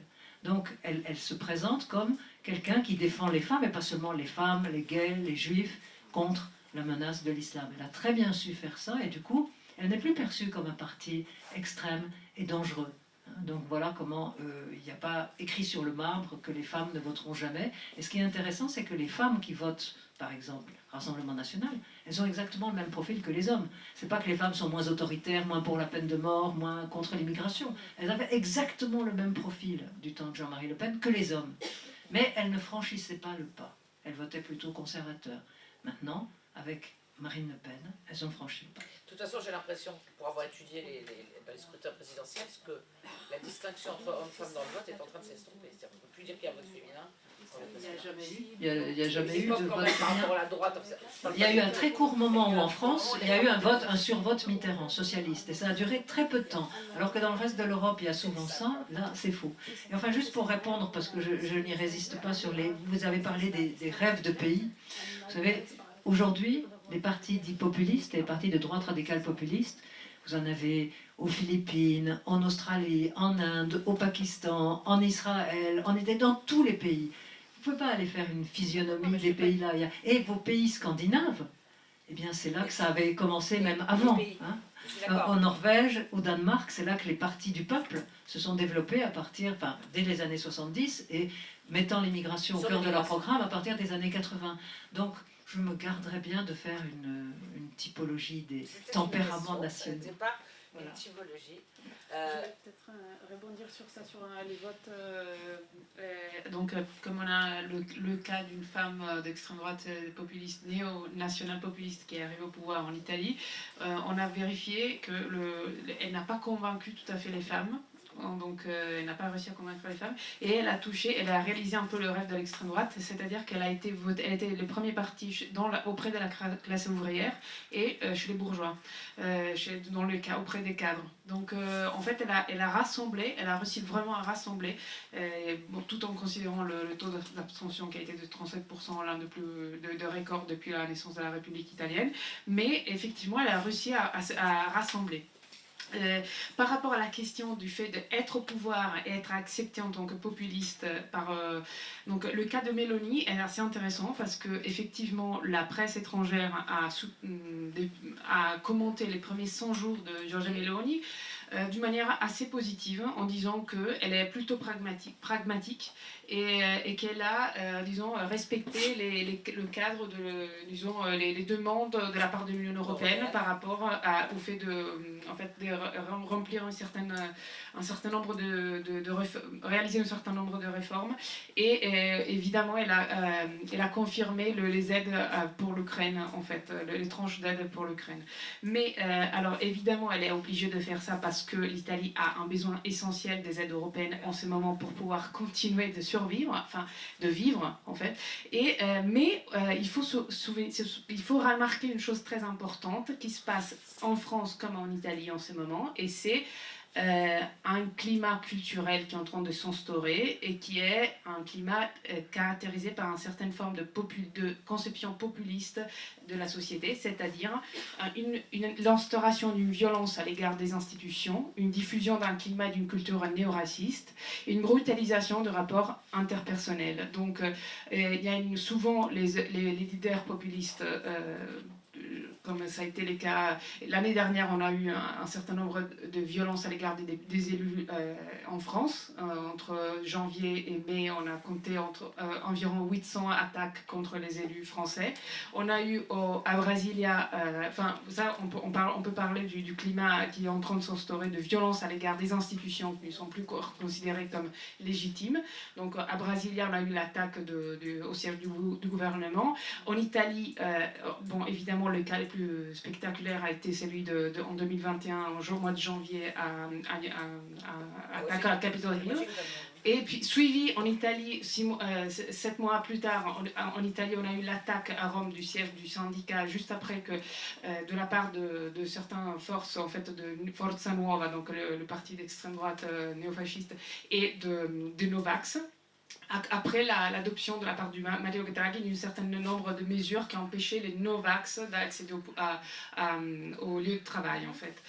Donc il y a un certain nombre d'attaques en fait, à l'égard des institutions, une forme de violence, un discours néo-raciste qui s'installe aussi à travers des médias comme des émissions à la Cyril Hanouna, en fait, qui deviennent un peu le porte-parole en fait, de cette culture où en fait, on accepte que l'ambiance de notre débat public soit une ambiance de corrida, en fait, où en fait tout est accepté. On peut attaquer les élus en leur disant, je répète, je cite Cyril Hanouna, tenait qu'à une merde, et c'est accepté en fait. C'est-à-dire que c'est devenu Cyril Hanouna est devenu un peu le porte-parole du peuple en fait, et ça devient de plus en plus accepté. Donc il y a une langue commune, la fabrication d'une langue, la fabrication d'une violence à l'égard des élus, et ces climats en Italie notamment s'est produit récemment à cause de l'attitude à l'égard des migrants en fait. C'est-à-dire qu'il y a un certain nombre de décrets, de projets de loi qui ont été adoptés, et qu'est-ce qu'ils font ces décrets en gros? Personne n'en parle dans la presse étrangère parce que l'important c'est que Giorgia Meloni soit rangée du côté de l'OTAN et qu'elle respecte les règles européennes et les règles économiques européennes. Mais qu'est-ce qui se passe au niveau italien, en politique intérieure? Eh bien, elle est en train de faire passer un certain nombre de règles, de lois, en fait, comme les décrets ONG, qui criminalisent l'action des ONG. Mais pas que, en fait, ils rendent en fait une forme de crime le fait de sauver des migrants dans la mer Méditerranée. Et en plus, l'objectif, la solution pour ces problèmes, c'est d'éviter, d'empêcher les migrants de partir du nord d'Afrique. Ce qui est d'ailleurs contre le droit international, parce que le droit d'émigrer en cas de conflit ou voilà, c'est possible, ça doit être permis en fait. Après, il faut gérer donc, vous voyez comment elle gère la question migratoire. C'est déjà l'instauration d'une certaine idée de société et une certaine forme de violence à l'égard de ce qui arrive en fait. La proposition de son programme électoral était fondée sur le blocus naval en fait. C'est qu'elle n'a jamais pu réaliser parce que ça irait contre tous les droits internationaux, c'est-à-dire le fait de poser des embarcations militaires proches des côtes italiennes pour empêcher l'arrivée des bateaux des ONG et des migrants en fait. Donc, disons qu'il ne faut pas non plus sous-estimer la possibilité qu'à un moment donné, la véritable nature du parti d'extrême droite de Frères d'Italie émerge après le fait d'avoir respecté un certain nombre de consignes de la part des institutions internationales. Jacques, là on est parti des Frères d'Italie à la famille, à votre famille, oui, on est parti de la grande famille. Nous sommes une grande famille ici. Sur le niveau culturel, sur ce qui est spécificité. Oui, donc là je n'ai pas tout ce qui a été dit sur le niveau culturel, oui. Est-ce que vous avez niveau d'éducation, c'est le... Et dans l'avenir, est-ce que vous avez l'impression que le niveau d'éducation s'améliore par rapport à ce qu'il pouvait y avoir il y a 20 ou 30 ans? Est-ce qu'on a des indicateurs qui nous feraient dire que dans 50 ans, le niveau culturel sera tellement bon qu'on n'aura plus besoin de ça? Est-ce qu'il y a des choses... Oui, dans l'ensemble, oui. Je vois ça dans les pays que je connais bien. Il y avait un numerus clausus avant 89, donc c'était très restreint le nombre de personnes qui avaient accès à l'enseignement supérieur. Ça s'est ouvert à l'enseignement supérieur de masse depuis. Donc ça, je pense que de ce point de vue-là, donc je n'ai pas énormément à ajouter là-dessus. C'est effectivement un des facteurs. Par contre, pour ce qui est de l'autre thème que vous avez mentionné, je ne parlerai pas de caractère national. Je sais que André Siegfried, dans cette maison autrefois, avait développé ce concept que l'on jugerait aujourd'hui peu scientifique, même si certaines de ses observations étaient certainement intéressantes. Pas caractère national, mais je dirais il y a des traditions politiques, il y a une culture politique.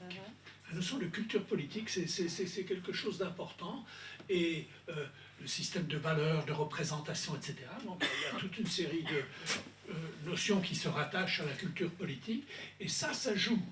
Et si on veut aller vite, là, je ne peux pas développer ce thème. Pendant 15 ans, j'ai fait un séminaire à l'école des études avec Pierre Kende sur les cultures politiques d'Europe centrale. Mais pour aller vite là, sur Kaczynski et Orban, on peut dire, bien entendu, il y a l'héritage de la Hongrie d'avant-guerre. Et d'ailleurs, tiens, petite parenthèse, puisque notre sujet c'est le populisme. Les deux grandes traditions politiques hongroises, urbanistes et populistes. Les populisme n'était pas un terme dérogatoire. C'était quelque chose de considéré comme assez positif, même progressiste. C'était en gros l'entrée des masses paysannes dans la politique démocratique, dans l'univers démocratique.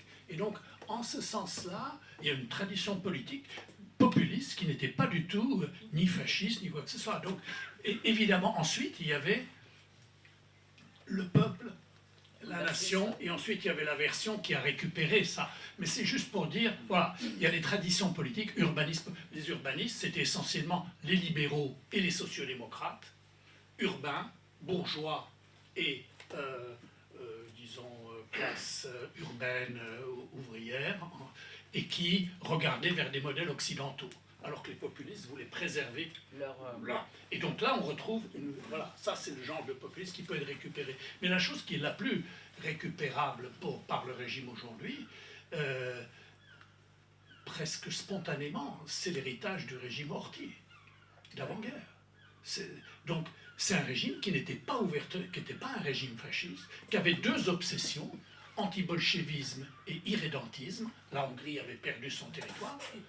Et quand vous voyez la façon dont Orban a célébré le 100e anniversaire de Trianon, vous êtes dans le même traumatisme, vous êtes vraiment là, il n'y a pas une virgule à changer dans les discours qui ont été prononcés. La France est un coupable tout à fait de choix. Donc là, oui, un régime qui va vers un autoritarisme, qui n'est pas ouvertement le fascisme, et qui joue sur le national une certaine idée de la nation. Oui, donc là, je pense que Orban récupère une tradition politique. De même en Pologne, on peut dire que le PiS joue beaucoup sur... Alors, ils essaient de récupérer deux traditions, et ça, c'est pas tout à fait facile.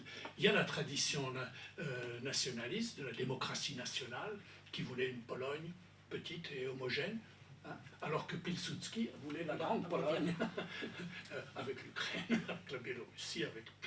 Il ne faut pas trop le dire maintenant, parce qu'on est tous solidaires de la lutte du peuple ukrainien. Mais bon, c'était une grande vision. Mais l'héritage de Pilsudski intéresse Kaczynski, parce qu'à partir de 1926, il y avait la sanacja, et il a introduit un régime semi-autoritaire. Et il a utilisé, Pilsudski utilisait le mot nachalnik, le leader, que Kaczynski a récupéré, il a dans ses cours. Donc il y a, et dans les thèmes idéologiques, bien entendu, la famille, la nation, la religion, c'est le triptyque, c'était là avant, c'est récupéré aujourd'hui. Donc en ce sens-là, en fait, c'est ça l'argument. Ils disent, c'est ça qui était le plus résistant au communisme. Nous avons survécu au communisme grâce à ça, la famille, le sentiment national et l'Église catholique. Et l'Église catholique, elle nous a préservés à l'époque des partages de la Pologne, de la fin du XVIIIe jusqu'à la Première Guerre mondiale. La Pologne avait disparu. Qu'est-ce qui a préservé le pays? L'Église catholique. D'ailleurs, le primat de l'Église s'appelait Interrex. Voilà, il était la continuité. Donc, ils récupèrent cette tradition-là. Mais évidemment, ils n'ont pas le monopole des traditions. Dans la résistance au communisme, il y avait ce volet-là, peut-être. Alors la question qu'on pourrait poser, la culture politique la plus résistante au totalitarisme communiste n'est pas forcément la plus propice à la création d'une démocratie libérale. C'est ainsi qu'on pourrait peut-être le dire. Voilà. J'espère que je n'offense personne en disant ça. Je le pose sous forme de question, voilà, comme ça. Mais c'est une vraie question, parce qu'effectivement, les communistes se sont cassés les dents là-dessus. Mais ils ne se sont pas cassés les dents seulement là-dessus. l'autre volet de l'héritage de la période d'avant 89, dans les traditions politiques, c'est la société civile. C'est la notion de société civile. Et ça, c'est quelque chose qui était porteur d'une idée démocratique, avec Solidarność, etc. Et donc c'est cette notion de société civile qui aujourd'hui résiste à la mainmise du PiS sur le pouvoir et sur toutes les institutions. Donc c'est aussi aujourd'hui, hein, c'est la grande différence entre la Pologne et la Hongrie, c'est la force de la société civile qui se défend. Le mouvement des femmes sur l'avortement, enfin il y a divers mouvements, etc.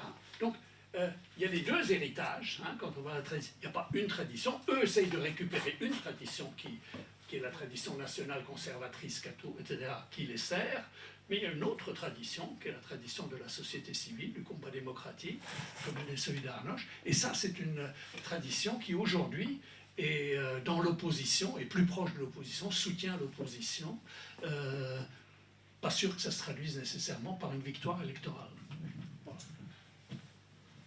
Oui, je voudrais. Voilà. J'ai oublié, mais je pense que vous irez vite sur ce sujet. J'imagine que pour vous, le populisme, et ça a été cité par Anna, par Nona et par Jacques, il faut un leader. C'est-à-dire qu'il n'y a pas de. Est-ce que le populisme ne peut pas être un mouvement in the air, or diffus? Il faut que ce soit. Il y a besoin d'une. Embodied, it has to be embodied by someone, otherwise it doesn't exist. Alors si vous voulez répondre à ce qu'il y a eu avant, et je rajoute tout, j'arrête pas de dire c'est la fin, mais là c'est la vraie fin. Non, si après il y aura le rôle des médias et les solutions. So I'll be very brief on this. So most populist movements have a leader. And this is because most populist movements correspond to this definition where there is homogeneity of people. Pure people, homogeneous. So you don't need many different parts of the movement to represent the movement. There are exceptions. We talked about five-star movement, which had many leaders and exists surviving the change in leadership. The first American populist movement, Narodniki, there is a debate whether Narodniki in Russia were actually a populist movement or not. They didn't have a leader.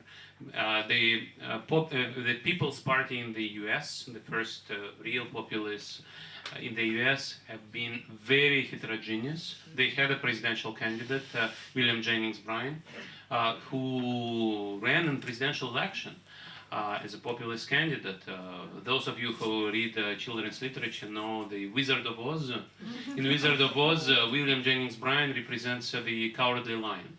So, but then there is a coalition of the girl from Kansas who represents the scarecrow who represents the farmers, what's the name of the guy? The other guy who represents the miners, the tin man, and also so this is a political pamphlet which tells you this strange coalition. Well, it's not strange. It's anti-elite coalition, which you can actually draw parallels on this anti-gold standard movement on the end of 19th century, an anti-Euro movement in Greece, for example, which is somewhat similar, anti-globalization, anti-elite, and so on. Anyway, so leaders are common, but there are some exceptions as well. Now let me actually answer quickly two questions Anna raised. On local news, this is true, and there is actually a paper which shows how the spread of online advertising of Craigslist. In the US, there was this Craigslist which undermined the business model of local news throughout the US, of local advertising, of classifieds advertising, and that resulted in political implications, polarization, rise of populism in the US. You asked about methodology. The paper I was talking about rise of populism in Europe, we documented at the subnational level, so we looked at 400 subnational regions in Europe, traced elections within each region, election to election to election, and looked how the spread of mobile broadband coverage in each region led to decline of incumbent shares, center right and center left. We saw how that contributed to the rise of left and right-wing populists, not rise in the vote share of green parties. Green parties are usually not populist because the narrative is so different from what we've talked about. And non-populist opposition also didn't gain much. And there in the paper we talked about causality a lot, we use instrumental variables. I will not talk much about this, but the answer is yes. The other way to identify the link between social media and polarization, there is a paper where they run a randomized control trial. So they take a group of people, randomly choose half. For this half, they switch off Facebook for a month. Oh, yeah. And then they look what happens afterwards. And basically, the use of Facebook for a month relative to the group of people which doesn't use Facebook increases polarization. So this is just a randomized control trial which gives you a very measurable quantitative effect. You also ask a question of deliberative democracy, if this just helps people to feel connection. I think so. People want to be heard. But then the question is what you do with the recommendations of Citizens' Assembly or convention, like in France. And you need to listen to the conclusions, otherwise people lose hope in this particular instrument as well, and I think it's true. And finally, you ask a question about European versus American model. I fully agree that it's very hard to regulate Facebook in the US, and very easy in Europe because it's an American company, so it's, why not? So people in Europe are extremely proud of being, well, America is a technological power, superpower, and we are a regulatory superpower. So, so in that sense, we shouldn't be surprised. So, yeah, I'll stop here. On va poser des questions juste sur les No, médias. I don't have any questions, maybe the audience. Allez, ok. Alors on n'a pas parlé des solutions, mais je pense que de toute façon ça aurait été un peu prétentieux de parler de ça. I'd like to maybe give the audience questions. Alors, à mon avis, logiquement si vous parlez fort de vous. Oh non, ça. Ah pardonnez-moi. Merci. Merci beaucoup. Je ne sais pas si je dois poser ma question en français ou en anglais. En français, ok. Alors, je m'appelle Thomas Zygmunt-Barros, je suis chercheur associé au CEVIPOF et je suis brésilien. Et il y a quelques mois, j'ai publié même un livre au Brésil sur le populisme au Brésil. Et peut-être parce que je suis brésilien et parce qu'on a eu ce deuxième tour entre Lula et Bolsonaro, dans une perspective latino-américaine, je pense maintenant, je suis convaincu dernièrement que pour faire face à l'extrême droite, on aurait besoin de quelque chose comme, disons, un populisme de gauche, que je pense, et je ne suis pas le seul à penser que Lula, ce serait une expression d'un populisme de gauche latino-américain, précisément pour mobiliser cet électorat qu'au Brésil on voit qu'en fait ce sont les plus pauvres qui votent plutôt à gauche. Le vote de Bolsonaro est entre une classe moyenne, pas l'élite universitaire, mais une classe moyenne riche. Et donc je voulais savoir si je ne sais pas votre avis, parce qu'on a beaucoup parlé, et je vous remercie beaucoup de vos présentations, ont été très intéressantes, mais on a plutôt parlé quand même du populisme d'extrême droite, et je voulais savoir si le populisme de gauche pourrait être peut-être un antidote, je ne sais pas, à ça. Merci. Qui veut... Actually disagree that Lula is a populist in the sense that some people who come with populist rhetoric eventually become pragmatic and implement policy solutions. And what Lula has done, without destroying macroeconomic equilibrium, he decreased inequality a lot. And in that sense, I think this is on the part of these economic solutions that we talk about. And I think this is what we need. Sometimes populists do that, and I have many things to say against Polish populists. But one of the things they did, they introduced this redistribution program called 500+, which gives families with kids money. Now, if I want to fight inequality, I wouldn't do that. I would do something different. This is a pro-family policy which yet contributed to a major reduction in inequality, because people with larger families are people in rural areas, they are poorer people, and these are people for whom 500 zloty, which is 150 euros per kid, matters more than for urban elites. And so we actually see that, first, it reduced poverty and inequality. Second, the places where this program was more successful voted in the second peace election, more for peace. And so this is an example. Is it a populist policy? Well, it's an imperfect, not well targeted, but progressive policy, actually. And finally, on one other solution I would mention, both in Hungary and in Poland, one major factor, economic factor of success of populism was foreign exchange denominated mortgages. This is something that doesn't exist in France, but in Hungary and Poland, people would take mortgages in euro or Swiss francs. Suddenly, Swiss francs appreciate by a factor of 1.2, by 20%. Suddenly, your mortgage is underwater. And many elite parties said, tough luck. And populists said, no, we need to do something about this. And both in Hungary and in Poland, populists gained votes in places where those mortgages were more common. And now in all countries in the Central and Eastern Europe, this is pretty much banned. And people who come from the elite say we should not let people borrow in foreign currencies because people will go bankrupt. And this is pretty much consumer protection measure now. It was not before the 2008 crisis. Now it is, and this is again part of the solution adopted now by mainstream elites. So I won't call those solutions well. 20 years ago we'd call those solutions populist. Now we call them normal.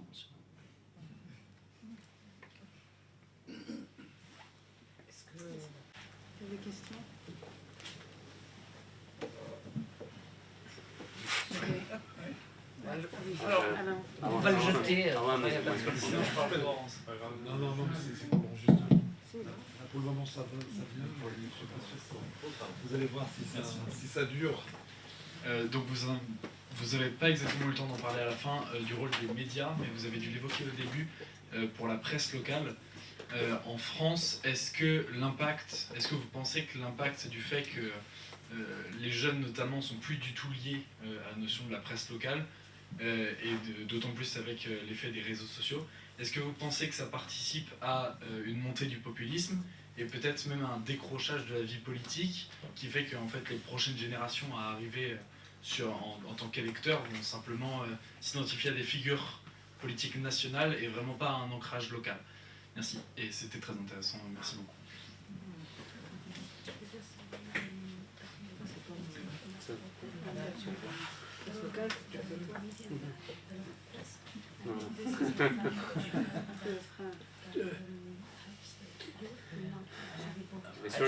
Research agenda for the future. Oui, puis ça dépend quelle presse locale, parce qu'il n'y a pas la presse locale, je pense que ça dépend. Je pense que ça dépend de quelle presse locale on parle. Et puis, je veux dire, on peut trouver, il faut apprendre à se servir des informations ailleurs, il n'y a pas que la presse locale. Le problème, c'est d'apprendre à utiliser tous les canaux d'information et à savoir s'en servir bien en évitant les pièges. Je ne pense pas que la presse locale, ou même la lecture des journaux qui diminue, ou l'écoute de la radio comparée à la télé, on a eu les mêmes discours au moment de la télévision. Je veux dire, il y a du bon et du mauvais dans les réseaux sociaux. Donc je pense que les presses locales, c'est important, mais ça ne suffit pas comme rempart contre le populisme, il me semble. Alors moi, je vais juste dire à tous, genre télé, c'est-à-dire que quand vous regardez les émissions politiques, nous n'avons que des plus de 75 ans. Et encore, enfin quelquefois plus de 65. Et que de toute façon, la consommation de médias, même si on vous dit que c'est 3h40 ou 4h10 par personne, c'est effectivement une moyenne. Mais chez les jeunes générations, on ne regarde plus. C'est-à-dire qu'il n'existera plus dans 20 ans une émission ou deux émissions qui fédèrent une nation, un pays, ce que vous voulez. Il restait le foot, parce que du direct, parce qu'il peut se passer des choses à tout moment. Il y avait les débats d'entre-deux tours, ou les grandes émissions politiques en période d'élection, puisque les Français gardent une espèce de passion pour la présidentielle, bien que les chiffres baissent, y compris les audiences des débats d'entre-deux tours. On perd 1 ou 2 millions chaque... Donc la consommation des jeunes, alors les jeunes ça ne veut rien dire non plus, mais est une consommation fragmentée, c'est-à-dire qu'on va chercher ce qui vous intéresse là où ça est, c'est-à-dire, c'est un peu comme ce que disait tout à l'heure Anya, c'est-à-dire qu'on ne va pas chercher des choses pour apprendre, même si ça vous intéresse pas ou si ça ne vous plaît pas, on va là où ça vous plaît. Donc là où ça vous plaît, on apprend toujours la même chose, et comme on apprend toujours la même chose, on ne connaît pas la différence. Donc on se fait une to-do list, enfin pas une to-do list, mais une wish list, enfin on a, j'aime ci, j'aime ça, j'aime un tel reportage, donc même à la télé, je ne prends que le reportage sur l'écologie, si je suis... passionné par l'écologie, l'économie, et puis je vais chercher autre chose ailleurs. Donc, ça donne un éclatement de toute idée de pensée globale. Deuxièmement, une difficulté du débat, parce que quand, dans le temps, j'étais pas forcément au bistrot le lendemain matin, ou au bistrot ou ailleurs, les gens s'engueulaient sur « t'as vu hier soir Jean-Marie Le Pen ou Mitterrand » ou je sais pas quoi. Il y avait un échange possible. Donc comme disait Nona, ou comme vous y disiez tous, une confrontation qui est connaître l'autre. Si on dit ah les immigrés, il y en a trop, il y a quelques... Enfin, vous voyez, tout ça c'était... Or là, il y a des espèces de couloirs personnels dû au fait qu'on ne parle plus à son voisin. Enfin, je ne vais pas vous refaire le manque de communication à l'époque contemporaine entre les gens qui ont leurs écouteurs, ceux qui ne parlent pas, ceux qui sont au téléphone, et ceux qui s'intéressent qu'à ce qui les intéresse déjà. Donc, le manque d'échange, le manque de confrontation, moi, me semble, les chiffres de la presse quotidienne régionale, c'est en chute libre absolue. Nationale, je ne sais même pas comment ils vont tenir. La télé, nous, à terme, on va baisser aussi au profit des réseaux, des trucs. Enfin, moi, je ne regarde pas tout ça, donc je ne connais moins bien que vous, parce que je ne suis pas jeune. Et voilà, donc moi, j'ai une inquiétude, effectivement, sur la possibilité de confrontation, mais au bon sens du terme, de débat, tout simplement de débat. Quels sont les lieux du débat, de culture, parce qu'on se rend compte, nous, dans ce qu'on mesure, que la culture, par exemple, économique, alors que l'économie est en train de prendre une part énorme, très faible, c'est-à-dire qu'on ne peut même pas faire des missions économiques parce qu'il faudrait qu'on se mette d'accord, contrairement à d'autres pays, sur ce que c'est que l'inflation, enfin se mettre d'accord, l'expliquer aux gens, dire ce que c'est mortgage, là je n'en parle même pas, donc on a cette difficulté-là et on ne sent pas la volonté des gens, enfin des téléspectateurs ou des autres, d'avoir envie de se confronter, sauf à la façon du cirque, comme disait Anna, c'est-à-dire des choses type Hanouna, mais qui sont des confrontations sur des sujets tellement simples, tellement stylisés, au mauvais sens du terme, où, si vous voulez, l'éloge de la complexité, qui serait comme ce dont on pourrait rêver dans la société, qui est de dire c'est plus compliqué que ça, il n'y a pas qu'à fermer les salles de shoot, il n'y a qu'à faire ci. Non, il y a eu des rapports, il n'y a qu'à rapatrier les enfants de djihadistes. Non, c'est plus compliqué. Il n'y a qu'à les laisser là-bas. Non. Il n'y a qu'à plus avoir de tribunaux comme en Israël. Voilà. Et tout ça, on ne veut pas. En revanche, est-ce que Palmade doit être mis en garde à vue? Ça marche. Voilà. Donc, moi, c'est mon inquiétude personnelle. Mais j'ai fait baisser le niveau. Donc, would you like to answer? Et je ne suis pas là normalement pour répondre. Je suis là pour poser des questions aux invités. Sure. Well, what I always say is that journalists believe the solution to every problem is more journalism. So after we saw all the populist victories around the world, journalists went into overdrive. And it's interesting at SIPA, it's hard for me to explain to my colleagues that all of us doing communications and journalism, we feel like we're exhausted and we've been on the front lines for years. So everything journalists took on, fact-checking, media literacy, building trust, like all around the world, journalists went to work, exposing the platforms. Some of these journalists have lost their jobs, writing about Donald Trump, exposing, all the tax avoidance and all of these things, and then finding that all of that news did not have the impact that you would expect. I literally had so many conversations with investigative journalists all over who said, I spent 2 years trying to find Trump's tax returns. I exposed, the family connections in whatever, Central Asia. I thought something would happen. Nothing happened. So I think in that whole world of journalism, it's been utterly exhausting, flat out, and definitely tons of new ideas to reach young people. I think all journalists believe that journalism is key to democracy and that finding new audiences is essential for survival. One of the things I've been doing is working on policy and trying to learn from France and Scandinavia. And even during the COVID crisis, Tunisia, Lebanon, Indonesia, Korea, all of these countries started trying new ideas, and we've been trying in the US to affect the policy debate. So I feel like these subjects are very alive in the world where I am. Many of us were just in Paris, I guess 2 weeks ago, for the UNESCO meetings as well. And I guess there's a little frustration that it hasn't had the impact that we would like, but no one's going to stop. would Can say. I add to end on a positive note because that's too pessimistic. I think journalism is important to democracy. How do we know that? Because when autocrats want to install autocracy, they start with It's myth. the first. Yeah. So I think we should not forget that. And as in economics we say revealed preference. Whatever we say, what matters is what we do. And when autocrats in Hungary, they co-opt the media, they buy the websites in Poland as well. In Turkey, in all these countries, authoritarian leaders start with that, which shows how important journalism is. Can I just add? I absolutely agree, but maybe just something, maybe we should talk less of populism. Because talking good and bad of populism, it gives them audience. Bruno Maigret, the number 2 at the Front National, said, "Nous progressons par tollés successifs." He was so happy when they made the scandal. So the real thing, let's look at populisms as a symptom that things are going wrong in a democracy. And let's attack the causes, the inequalities, the discrimination, and stop looking at them as if there was only the populist and the other parties. No, political life is not just us and them.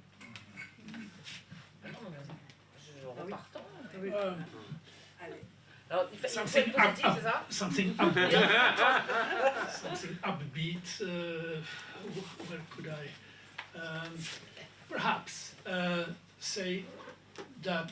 Well, you asked about left-wing populism. Yeah. We have seen Like Syriza, Brazil. Syriza, Podemos. Well, you know, people were worried. Of course, they destabilized the party system, indeed, and sometimes parties don't recover to their previous level. So we know that in France. So that is a problem. On the other hand, the cases I mentioned, they've been absorbed into the political system, and they were a response to the economic and financial crisis of 2008, and they managed to, so to speak, to maintain the democratic system alive. So you could, yeah, trying to put in a good word for populists, that, you know, the dog that didn't bark. You know, we were told something will happen, and it didn't happen. So that's one thing. Perhaps another thing, that's not necessarily upbeat, but simply to say, don't be too impatient, because there are cycles in politics. I mean, there is a book by Michael Walzer, where he compares, has nothing to do with what we have been discussing about Europe, let's say, but he compares India, Algeria and Israel. And he says, look at the politics of these countries. You have a modernizing secular elite that introduces, you know, basically state building, institutions, economic development, etc. Rather successful. And then the pendulum swings, and you have a cycle where come in elites which are, you know, national, conservative, religious, identitarian, etc. And he says basically, you know, in 25 years, he says there's a 25-year cycle. So I'm not saying we have to live 25 years. Well, each of you can then place yourself in where are we in this cycle. But my feeling is that the European democracies are more resilient than we thought. I look at the countries I know in East Central Europe. Well, the Czech case has just shown that it can work. The Polish case we will see. I also feel that the European constraint is very much criticized, but it is a kind of, the French say, garde-fou. It is a limit. They know that they don't have a Brexit option, you know, neither in Poland, etc. You know, if you get 3% of your GDP from the EU, you think twice before slamming the door. Okay, so that concentrates the minds. And then you have Russia at your doorstep. You have a geopolitical constraint. So the European constraint and the geopolitical constraint makes me think that there are ways of containing, let's say, the populist tide. Anna, Something something even more upbeat. Non, simplement pour conclure, je dirais que c'est vrai, il y a peut-être plusieurs populistes, comme ça a été en Italie, se sont révélés peut-être pragmatiques en termes économiques, mais j'espère qu'on ne va pas réduire en fait la démocratie à un facteur économique, c'est-à-dire au niveau du PIB d'un pays ou d'un autre. Et donc si on a une idée des sociétés et une idée de la démocratie qui correspond à l'esprit public, à un sens moral commun, partagé par une société qui se reconnaît dans les valeurs de la démocratie, alors il faut s'inquiéter carrément pour quand la démocratie est en danger. Et c'est-à-dire que même si on voit un comportement, une attitude qui s'affiche comme pragmatique, mais que les valeurs qu'elle représente, valeurs de société, valeurs appartenance à la démocratie, à l'état des droits, aux droits des femmes, aux droits à l'IVG, de minorités, alors si ces droits sont attaqués, on ne peut pas,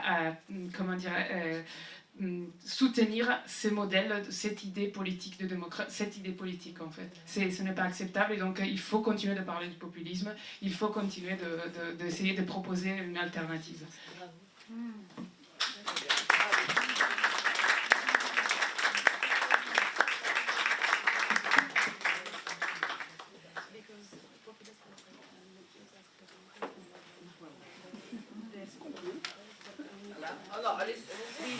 Je n'ai pas grand-chose à ajouter. Je vous remercie d'avoir assisté à cette conférence et pour les questions qui ont été posées. Je remercie évidemment tous les panélistes pour les propos qu'ils ont eus, qui ont été très très riches. Je crois qu'on a eu un très très beau débat animé par Nathalie Saint-Cric, que je remercie également. Merci.